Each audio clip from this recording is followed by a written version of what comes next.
नमस्कार बंधुरा चले एलाम आज के एक नतून भिडियो निये। देखो एतदिन तोमरा देखेछो जे आमार चैनेले आमी कि करेछिलाम ना तोमादेर क्लास 7 एबं वेस्ट बेंगल बोर्डेर विभिन्न क्लासेर 7, 8, 9 विभिन्न क्लासेर साइंस विषयगुलो निये पढ़िয়েছি। अच्छा आज के तुम्हारे संगे एक नतून भावे इंट्रोड्यूस करते चलेছি कि निये ना नतून भावे इंट्रोड्यूस करते चलेছি हिस्ट्री निये। তোমরা হয়তো বলতেই পারো ম্যাম আপনি কি সব পড়াতে পারেন হিস্ট্রি সায়েন্স সবই? না সেরকমটা একদমই নয় বন্ধুরা, তোমরা একটু খালি মন দিয়ে শোনো। দেখো এইটা তোমাদের জন্য একটা স্পেশাল গিফট বলতে পারো আমার তরফ থেকে, যেটা হলো গিয়ে যে না তোমাদের যে আপকামিং কম্পিটিটিভ এক্সামগুলো, তোমাদের বাচ্চাদের জন্য বলছি না বড়দের জন্য বলছি, আপকামিং গভর্নমেন্ট এক্সামের প্রিপারেশনের জন্য যদি একটু হলেও তোমাদের হেল্প করতে পারি। কারণ দেখো অনেক মানুষ রয়েছে, অনেক ছেলেমেয়েরাই রয়েছে আমাদের ওয়েস্ট বেঙ্গলে, এবং ওয়েস্ট বেঙ্গল শুধু কেন বলবো আমাদের সারা দেশেই রয়েছে যারা যারা হয়তো টাকা পয়সার জন্য কোনো বড় ইনস্টিটিউটে ভর্তি হতে পারে না বা পড়তে পারে না। তো তাদের জন্য নিজের একটা ক্ষুদ্র প্রয়াস, যদি ভালো লাগে অবশ্যই লাইক শেয়ার অ্যান্ড সাবস্ক্রাইব করো, এবং ভালো লাগলে আরও বেশি করে সাপোর্ট দিও। যদি তোমরা এই ভিডিওটাকে অনেক সাপোর্ট দাও তাহলে নিশ্চয়ই আরও ভবিষ্যতে বিভিন্ন সাবজেক্টের উপর আমার যতটুকু জ্ঞান আছে সেটা তোমাদের উপর উজাড় করে দেওয়ার চেষ্টা করব। তো চলো বেশি দেরি না করে শুরু করা যাক। আজকে আমরা পড়বো কি হিস্ট্রি, কম্পিটিটিভ এক্সামের জন্য পড়বো, তো সেইভাবেই পড়বো। কিন্তু তার আগে আমাদের কি করতে হবে, তার আগে আমাদের মনে রাখতে হবে যে কম্পিটিটিভ এক্সামের প্রিপারেশন শুরু করতে গেলে আমাদের কি করতে হবে না, আগে কনসেপ্ট ক্লিয়ার করতে হবে।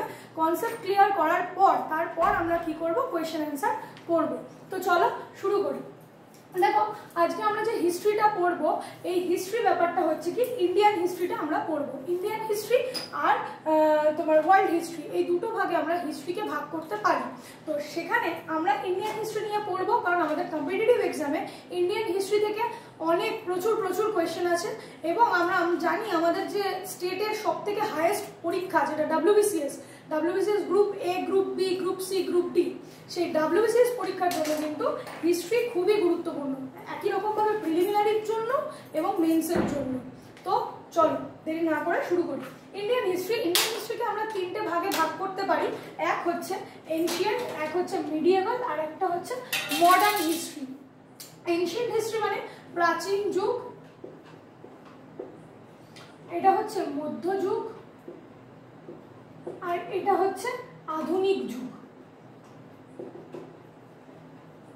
আধুনিক যুগ যেখানে আমরা প্রাচীন এনশিয়েন্ট নিয়ে পড়াশোনা করব, মধ্যযুগ বা মিডিয়েভাল পার্টটা নিয়ে পড়ব, এবং মডার্ন বা আধুনিক যুগটা নিয়ে আমরা পড়ব।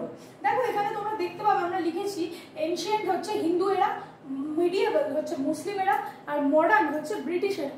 আমরা যদি আমাদের ইন্ডিয়ান হিস্ট্রিকে দেখি, ইন্ডিয়ান হিস্ট্রির স্টার্টিং হচ্ছে আমাদের মেহেরগড় সভ্যতা থেকে। আমাদের ভারতবর্ষের সবচাইতে প্রাচীন সভ্যতা আমরা বলবো মেহেরগড় সভ্যতা। মেহেরগড় সভ্যতার পর আমরা দেখতে পাই ইন্ডাস ভ্যালি সিভিলাইজেশন, যেটাকে আমরা বলছি হরপ্পা ও মহেঞ্জোদারো সভ্যতা বা সিন্ধু সভ্যতা নামে যেটা অভিহিত করা হচ্ছে। প্রত্যেকটা পার্টের কিন্তু আমরা আলাদা আলাদা করে কনসেপ্ট ক্লিয়ার করব, কিন্তু তার আগে আমরা আজকে পুরো হিস্ট্রির একটা কনসেপচুয়াল বা ক্রোনোলজিক্যাল ওয়েতে আমরা হিস্ট্রিটা কভার করার চেষ্টা করব। তো প্রথমে প্রাচীন যুগ বা এনশিয়েন্ট যুগের শুরু মেহেরগড় সভ্যতা। মেহেরগড় সভ্যতার পরে আসছে আমাদের ইন্ডাস ভ্যালি সিভিলাইজেশন বা হরপ্পা ও মহেঞ্জোদারো সভ্যতা।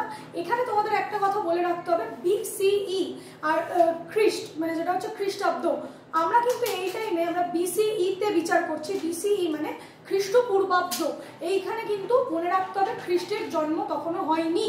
যেহেতু খ্রিস্টের জন্ম হয়নি তাই তখনও খ্রিস্টাব্দ বিবেচনা কিন্তু শুরু হয়নি।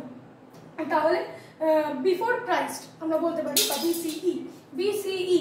তো এনশিয়েন্ট যেটা হচ্ছে প্রাচীন যেটা হিন্দু এরা কেন বলছি, হিন্দু এরা বলছি কারণ এই সময় আমরা দেখতে পাবো মৌর্য সভ্যতা, গুপ্ত সভ্যতা, কুষাণ সভ্যতা।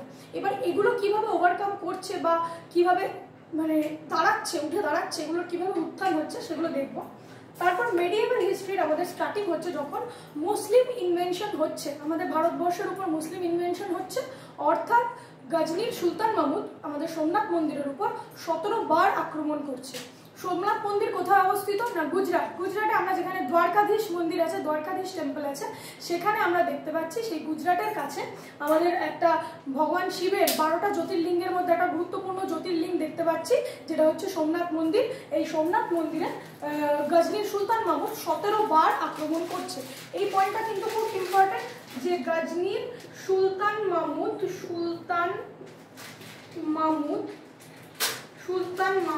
17 বার সোমনাথ মন্দির আক্রমণ করছেন। সোমনাথ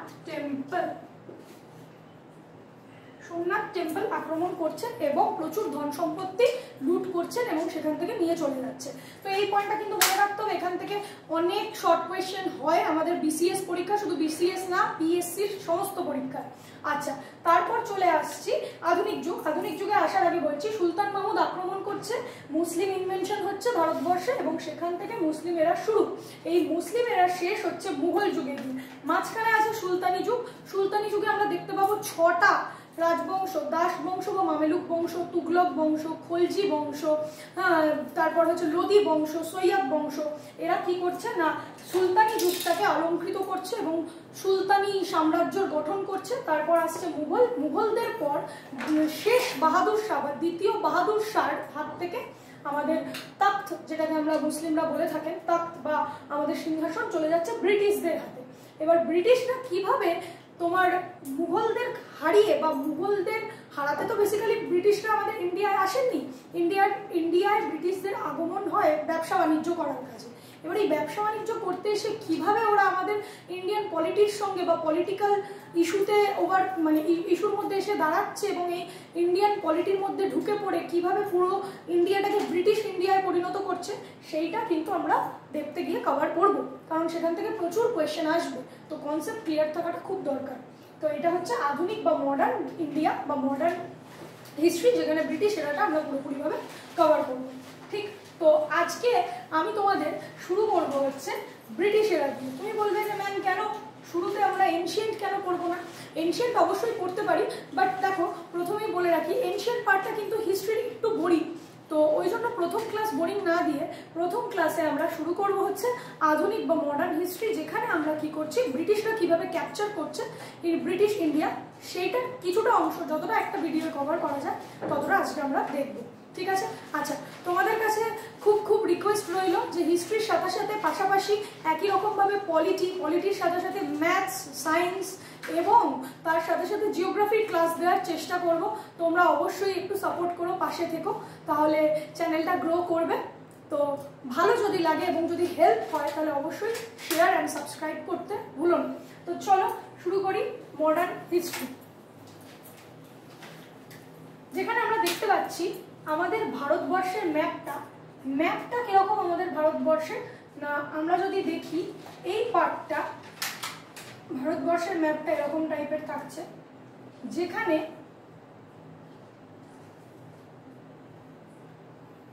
জাস্ট একটা ওভারলুকের দিচ্ছি। ভারতের ম্যাপটা এরকম থাকছে।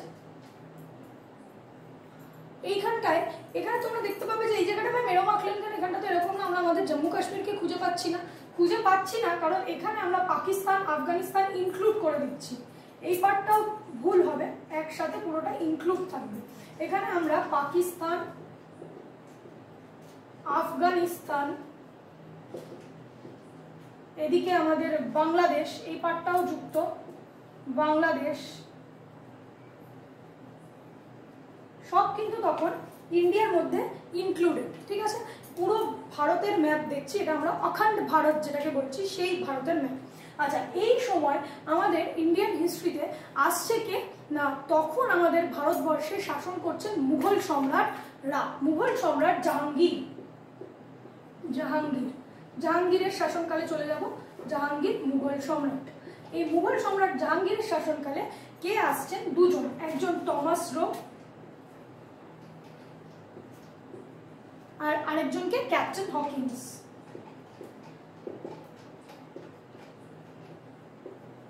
ক্যাপ্টেন হকিন্স এবং স্যার টমাস রো জাহাঙ্গীরের শাসনকালে আসছে। এরাই কি প্রথম বিদেশি যারা আসছে? না, এরা প্রথম ব্রিটিশ যারা ভারতবর্ষে আসছে।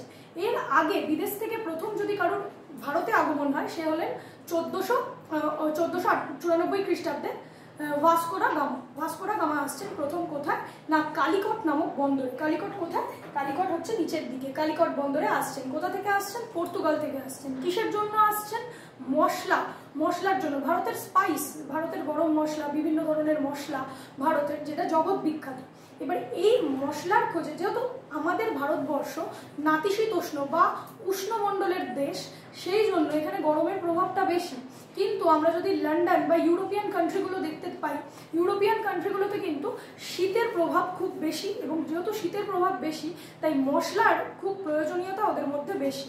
তাই সেই স্পাইসের লোভে কি হচ্ছে না, ভাস্কো ডা গামা প্রথম জলপথ আবিষ্কার করছেন ইউরোপ থেকে ইন্ডিয়া আসা, এবং তারপর শুরু হচ্ছে আমাদের ভারতে বিদেশিদের আগমন। প্রথমে আসছে পর্তুগিজরা, তারপর আমরা দেখতে পাবো ডাচ, ওলন্দাজ, ফরাসি, ইংরেজ সবাই আসছে। কিন্তু মেন বা প্রধান দুটো শক্তি বা তিনটে শক্তি যদি আমরা ধরে চলি, তার মধ্যে থাকছে ইংল্যান্ড, ফ্রান্স আর পর্তুগাল, মানে ইংরেজরা, ফরাসিরা এবং পর্তুগিজরা এইখানে ঘাঁটি গড়ছে। কোথায়? পর্তুগিজদের ঘাঁটি থাকছে দমন, দিউ, গোয়া। দমন, দিউ, গোয়া, এদিকে চন্দননগর, ঠিক আছে। এই অংশগুলোতে আমরা পর্তুগিজ ঘাঁটি দেখতে পাবো। প্রথমে কিন্তু পর্তুগিজরাই সর্বোপরি জলদস্যুর পথটাকে বেছে নেয়। পর্তুগিজরা কি করে? পর্তুগিজরা এখানে এসে যখন দেখতে পায় যে ঘাঁটি করে এবং কোম্পানি এস্টাবলিশ করে, তারপর আস্তে আস্তে তারা কিন্তু কি করে না, জলদস্যু বা জলদস্যু বৃত্তিটাকে নিজেদের পেশা হিসেবে বেছে নেয় এবং জলের মধ্যে লুটপাট চালাতে থাকে। এবং নেভি সিস্টেম, মানে এই যে উপকূলীয় ভাগ যেটা আমরা দেখতে পাই, কঙ্কন উপকূল, মালাবার উপকূল, বা আমাদের পূর্ব দিকের উপকূল যেটা রয়েছে, হ্যাঁ, করমণ্ডল উপকূল, তামিলনাড়ু উপকূল, সেই উপকূলগুলোতে কি করতে থাকে না, সর্বদা জলদস্যু বৃত্তি করতে থাকে। এরপর আমরা যদি চলে আসি ফ্রান্স বা ফরাসিদের কথায়, ফরাসিরা কি করছিল? ফরাসিরা চেষ্টা করছিল, ফরাসিদের একজন ফরাসি যদি আমরা ক্যাপ্টেন বা ফরাসি যদি সেনাপতির নাম শুনি, তাহলে সেটা হচ্ছে ডুপ্লে, ফ্রান্সিস ডুপ্লে। যে ফ্রান্সিস ডুপ্লে ফরাসি সাম্রাজ্য গঠনের বিরাট একটা স্বপ্ন দেখেছিল, যেমন ভারতবর্ষ পুরোটা ফ্রান্সের আদলে বা ফ্রান্সের হাতে আসবে। এখানে তোমাদের একটা কথা মনে রাখা দরকার, যে ইউরোপেও কিন্তু দুটো সর্বোচ্চ শক্তি হচ্ছে কিন্তু ইংল্যান্ড এবং ফ্রান্স। এবার ইংল্যান্ড আর ফ্রান্সের মধ্যে কিন্তু ইউরোপ থেকেই ওদের মধ্যে একটা সংঘর্ষ, যে না, ওরা ইউরোপের সর্বোচ্চ শক্তি রূপে কে উত্থান করবে, হয় ফ্রান্স নাই ইংরেজ। সেই দ্বন্দ্বটা কিন্তু ওদের মধ্যে ছিল, আর সেই দ্বন্দ্বের প্রভাব আমরা ভারতবর্ষের হিস্ট্রিতে এবং ভারতবর্ষের পলিটিতেও দেখতে পাবো, ভারতবর্ষের রাজনীতিতে। আচ্ছা, এবার ইংরেজদের কথায় যদি চলে আসি, ইংরেজদের মধ্যে প্রথম কে এলেন? টমাস লো আর ক্যাপ্টেন হকিন্স, যারা এখানে এসে দেখলেন যে এখানে তো মুঘল সম্রাটরা বেশ একদম জাঁকজমক করে সুন্দর করে জাঁকিয়ে বসে আছেন, এবং এই যে জাঁকিয়ে বসে আছেন মুঘল সম্রাট বা এই জাহাঙ্গীরের রাজত্বকালে যখন আসছে, তখন দেখছে যে এখানে এরা বাঘ, সিংহ সব পুষছে এবং বিভিন্ন ধরনের খাদ্য সামগ্রী, এবং এখানে টাকার প্রায় ছড়াছড়ি। তো ভারতবর্ষ সম্পর্কে তাদের একটা মুখ্য ধারণা হচ্ছে, এবং তারা ভাবছে যে এইখানে এসে যদি আমরা ব্যবসা বাণিজ্য করতে পারি, তাহলে আমাদের ইংল্যান্ডে বা আমাদের কোম্পানির কতটা লাভ হতে পারে। তো তারা আসছে কোথা থেকে না, ইস্ট ইন্ডিয়া কোম্পানির তরফ থেকে এজেন্ট হয়ে। ইস্ট ইন্ডিয়া কোম্পানির তরফ থেকে এজেন্ট হয়ে আসছে স্যার ক্যাপ্টেন হকিন্স এবং থমাস রো, ঠিক আছে। আসছে ইস্ট ইন্ডিয়া কোম্পানির এজেন্ট হয়, এবং এখানে এসে যথারীতি আমরা সহজ বাংলায় বলতে পারি যে জাঁকিয়ে বসার চেষ্টা করছে। এবং প্রথম তারা কি করছে না, কিছু জাহাঙ্গীরের কাছ থেকে শর্ত নিয়ে নিচ্ছে। কি শর্ত? যে না, তারা বিনা শুল্কে এখানে কি করতে পারে, কোম্পানি, এখানে ইস্ট ইন্ডিয়া কোম্পানির তরফ থেকে আসছে থমাস লো, ক্যাপ্টেন হকিন্স, তারা জাহাঙ্গীরের থেকে পারমিশন করিয়ে নিচ্ছে যে তারা এখানে কি করতে পারে, যেখানে ইচ্ছা নিজেদের কোম্পানি বা ঘাঁটি গাড়তে পারে। তো প্রথম কোম্পানি কোথায় ঘাটছে? ইংলিশরা, ইংলিশ মার্চেন্ট কোম্পানি। হ্যাঁ, মার্চেন্ট কোম্পানি। প্রথমে কিন্তু এটার নাম ইস্ট ইন্ডিয়া কোম্পানি ছিল না, প্রথমে এরা আসে ইংলিশ মার্চেন্ট কোম্পানির হয়ে। মনে রাখতে হবে, এই ইংলিশ মার্চেন্ট কোম্পানির হয়ে এরা আসে কোথায়? সুরাট, মাসুলিপট্টনম,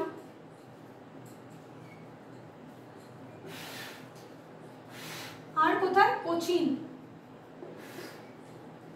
সুরাট, মাসুলিপট্টনম এবং কোচিন, এই 3টে জায়গায় এরা কি করছে না এদের ফ্যাক্টরি তৈরি করছে বা এস্টাবলিশ করছে। আস্তে আস্তে যখন হিস্ট্রি গড়াতে থাকছে, এই অংশটার যে আমরা কথা বলছি এটা কিন্তু মডার্ন হিস্ট্রি নয়, এখানে মনে রাখতে হবে এটা কিন্তু মিডিয়েভাল হিস্ট্রি বা মধ্যযুগের ভারত।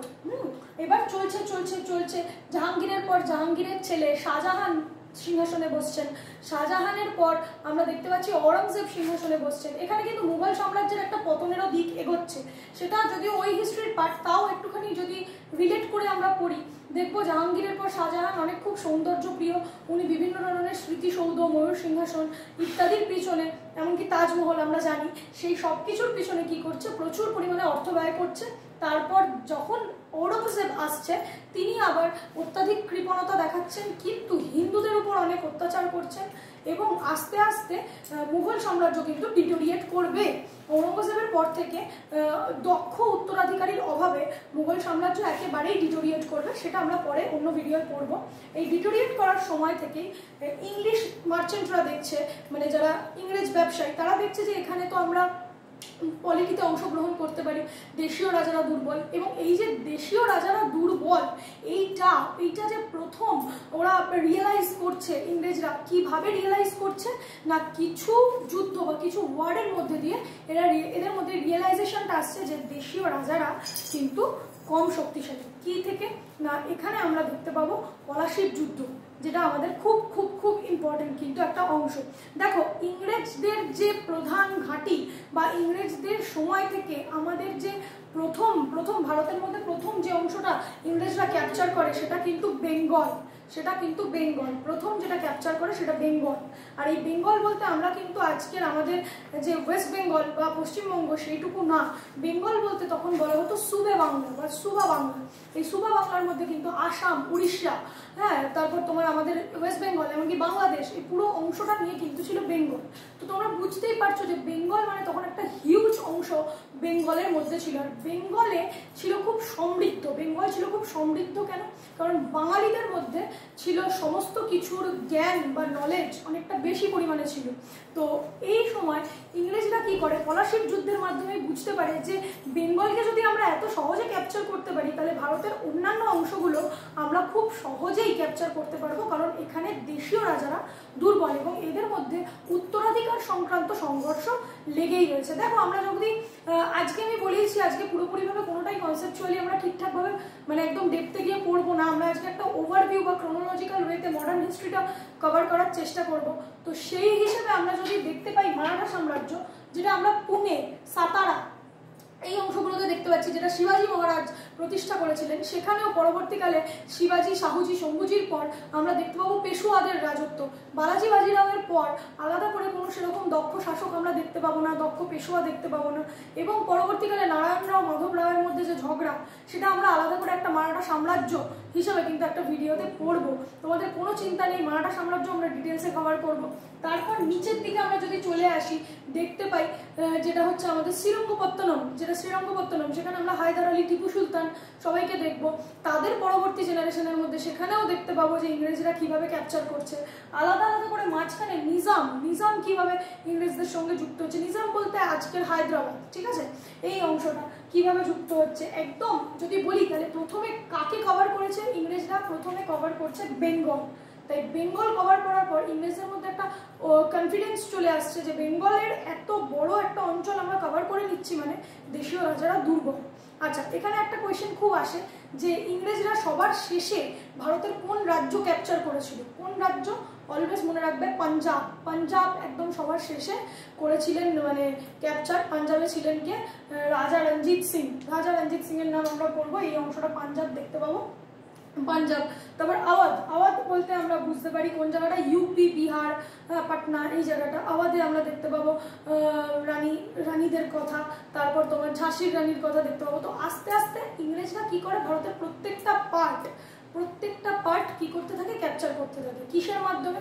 যেমন একটা দেখতে পাবো ডক্ট্রিন অফ ল্যাপস মানে সত্যবিলোপ নীতি, তারপর হচ্ছে অধীনতামূলক মিত্রতা নীতি যেটা ওয়েলেসলি দিয়েছিল, আর ডক্ট্রিন অফ ল্যাপস কে দিয়েছিল সেটাও পড়তে হবে, ডালহৌসি দিয়েছিলেন। হ্যাঁ, তার সাথে সাথে আমরা ভারতের কিছু উন্নতির দিকও আমরা আধুনিক হিস্ট্রিতে দেখতে পাবো। লর্ড ডালহৌসির তৈরি করা রেলপথ। আচ্ছা, এখানে একটা কথা খুব ইম্পর্টেন্ট, রেলপথ কে প্রতিষ্ঠা করেন? লর্ড ডালহৌসি।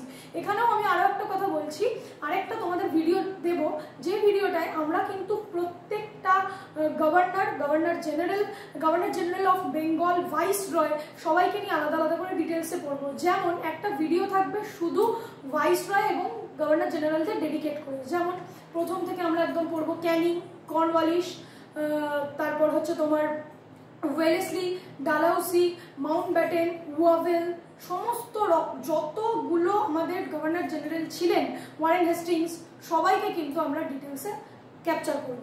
একেবারে 1773-এর আমাদের গভর্নমেন্ট অফ ইন্ডিয়া অ্যাক্ট, 1773-এর অ্যাক্ট থেকে একদম শেষ 1935-এর গভর্নমেন্ট অফ ইন্ডিয়া অ্যাক্ট অব্দি, মাঝখানে যতগুলো অ্যাক্ট আছে, Pitt's India act, Morley Minto act, Montagu Chelmsford act, সব কটা অ্যাক্ট কিন্তু আমরা ডিটেলসে পড়বো।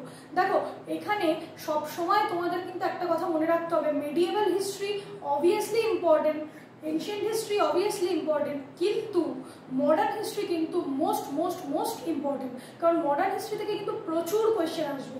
তারপর আমাদের যেটা পড়তে হবে সেটা হচ্ছে ইন্ডিয়ান ন্যাশনাল মুভমেন্ট, কংগ্রেস কিভাবে প্রতিষ্ঠা হচ্ছে, মুসলিম লীগ কিভাবে আসছে, সমস্তটা কিন্তু আমরা আধুনিক ভিডিওতে কভার করব। এখান থেকে কিছু শর্ট কোয়েশ্চেন বেরিয়ে আসবে, যেমন 1906 সালে আমাদের মুসলিম লীগ প্রতিষ্ঠা, 1885 সালে কংগ্রেস প্রতিষ্ঠা, কংগ্রেসের প্রথম অধিবেশন কোথায় হয়, প্রথম অধিবেশনে কে সভাপতি ছিলেন, কংগ্রেসের সভাপতিদের নাম, এগুলো কিন্তু খুব ইম্পর্টেন্ট। তো আজকে যেহেতু ফার্স্ট ইন্ট্রোডাকশন ভিডিও, তাই সেখানে আমি একটু জাস্ট ক্রোনোলজিক্যাল ওয়েতে তোমাদের বোঝানোর চেষ্টা করছি। তো নেক্সট ভিডিও থেকে কিন্তু আমরা প্রত্যেকটা বিষয় কভার করব, এবং কি কি বিষয় কভার করব সেটা তো তোমাদের বললাম। এবার আজকে যেটুকু পড়বো সেটুকু হচ্ছে আমরা পড়বো বেঙ্গল নিয়ে। বেঙ্গলে তখন রাজাকে না, আমরা পড়বো মুর্শিদ কুলি খাঁ থেকে। মুর্শিদ কুলি খাঁ হচ্ছে বেঙ্গলের নবাব। কার আন্ডারে? অরঙ্গজেবের আন্ডারে বেঙ্গলের নবাব হচ্ছে মুর্শিদ কুলি খাঁ। মুর্শিদ কুলি খাঁর নাম অনুযায়ী আমরা মুর্শিদাবাদকে দেখতে পাচ্ছি তখন বেঙ্গলের ক্যাপিটাল হিসেবে। মুর্শিদ কুলি খাঁর পর আসছেন আলীবর্দী খাঁ। আলীবর্দী খাঁর 3টে মেয়ে থাকে, কোনো সন্তান মানে ছেলে সন্তান থাকে না। আচ্ছা দেখো, গল্পের মতো করে হিস্ট্রি পড়লে কিন্তু হিস্ট্রি আর বোরিং লাগে না, তাই এইভাবেই বলা। আলীবর্দী খাঁর 3 মেয়ে, আলীবর্দী খাঁর কোনো ছেলে নেই। তো 3 মেয়ের মধ্যে ছোট মেয়ের সন্তান হচ্ছেন সিরাজউদ্দৌলা। তো সিরাজউদ্দৌলাকে উনি ওনার নেক্সট উত্তরাধিকার বেঁচে যান, যে আমার পর সিরাজ সিংহাসনে বসবে।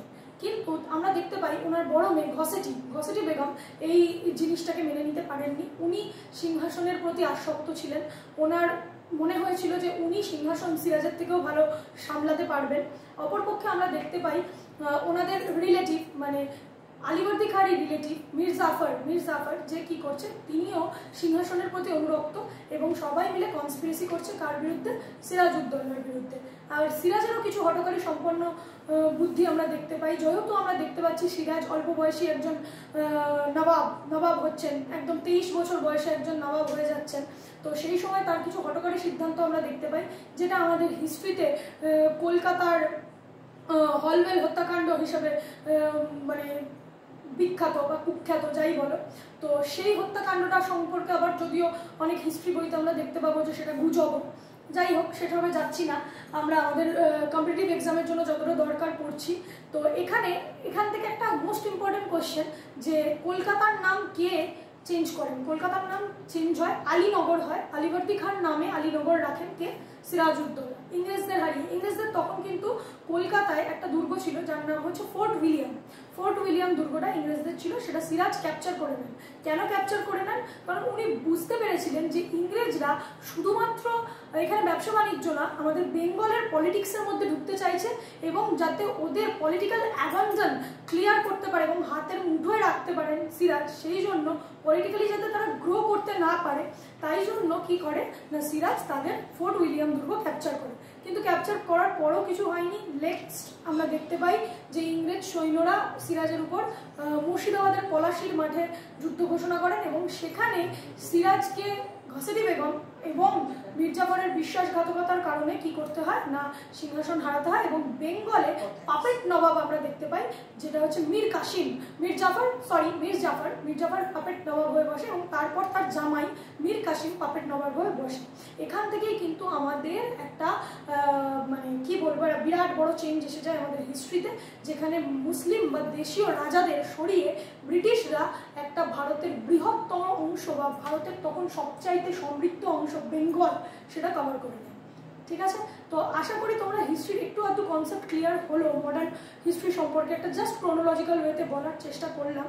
তো এটা কিছুই নয়, এইখানে আমাদের কনসেপ্ট ক্লিয়ার করতে গেলে হিস্ট্রির অনেকটা সময় লাগবে, কারণ হিস্ট্রি একটা ইন্ডিয়ান হিস্ট্রি একটা হিউজ পার্ট, একটা হিউজ বড় অংশ। WBCS এর জন্য পড়তে গেলে তো খুব বেশি ভালো করে ডেপথে গিয়ে পড়তে হবে, কারণ আমরা এখন জানি যে আমাদের এখন আর দেয় না যে ইংরেজরা কবে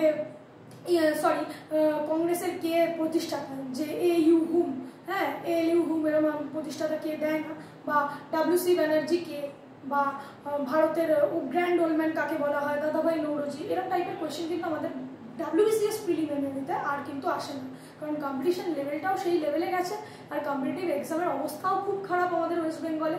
তাই সব কিছুকে মাথায় রেখে আমরা চেষ্টা করব একটু কনসেপচুয়ালি পড়ার এবং ভিতরে ডেপথে গিয়ে পড়ার। তো নেক্সট দিন থেকে আমরা ইন্ডিয়ান হিস্ট্রির মডার্ন পার্টটা কনসেপচুয়ালি একদম ডেপথে গিয়ে ক্লিয়ার করব এবং তার সাথে সাথে কিছু কিছু MCQ সলভ করব। ঠিক আছে, আশা করি ভালো লাগলো। ভালো লাগলে অবশ্যই তোমরা পাশে থেকো।